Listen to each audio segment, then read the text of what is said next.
Hello, welcome to SMR channel. ఇవాళ లంచ్లోకి నాటుకోడి chicken తెచ్చారు మా వారు.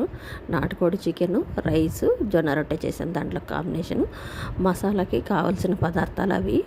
దాన్ని మిక్సీకి వేసి, ఇది ఫస్ట్ నాటుకోడి హార్డ్గా ఉంటుంది కాబట్టి కుక్కర్లోకి వేసి 2 విజిల్లు కొట్టించాలండి. నా కుక్కర్కి 2 విజిల్లు. ఎవరి కుక్కర్ ఎలా ఉంటుందో తెలీదు, వాళ్ళని బట్టి ఒక 3 అట్లా కొట్టియచ్చు. ఫస్ట్ కడాయి పెట్టి ఆయిల్ వేసి, ఆయిల్లోకి ఆనియన్ తాళింపు వేసి అందులోకి మెంతికూర కడిగి వేసానండి. తర్వాత ఉప్పు, కారము, పసుపు వేసాను.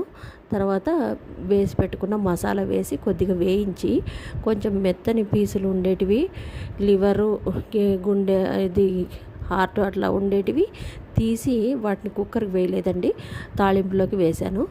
తర్వాత కుక్కర్లో 2 విజిల్స్ పైన కొట్టించుకున్న దాన్ని చికెన్ని, నాటుకోడిని తీసుకొని వేసానండి.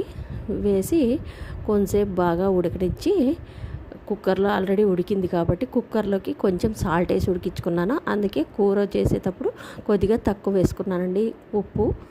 గమనించుకోవాలి అది. ఇది ఇంకా మసాలా అదంతా వేగాక కుక్కర్లో చికెన్ అంతా వేసి బాగా ఉడికించుకున్నాను.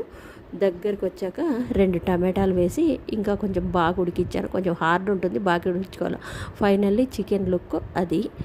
తర్వాత దీంట్లోకి కాంబినేషన్గా జొన్న రొట్టె చేశానండి. జొన్న రొట్టె, నాటుకోడి చికెన్ చాలా బాగుంటుంది కాంబినేషను. అందులోకి పిండి జల్లి పట్టుకొని దాంట్లోకి టేబుల్ సాల్ట్ కొద్దిగా వేసాను. సప్పగుంటే బాగుంటుంది జొన్న రొట్టె అని.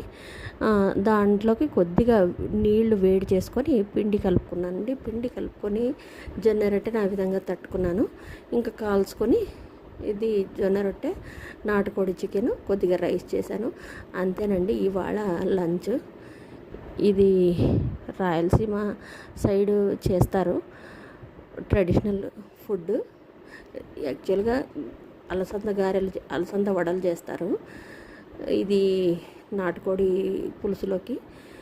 ఈ జొన్న రొట్టె బాగుంటుంది, రాగి సంగటి బాగుంటుంది. ఎవరి ట్రెడిషనల్ వాళ్ళది. 2 ఆయిల్ ఎందుకని ఆయిల్ లెస్ ఇది చేశానండి. చాలా బాగుంది. ట్రై చేయండి మీరును. ఓకే అండి, థ్యాంక్ యూ.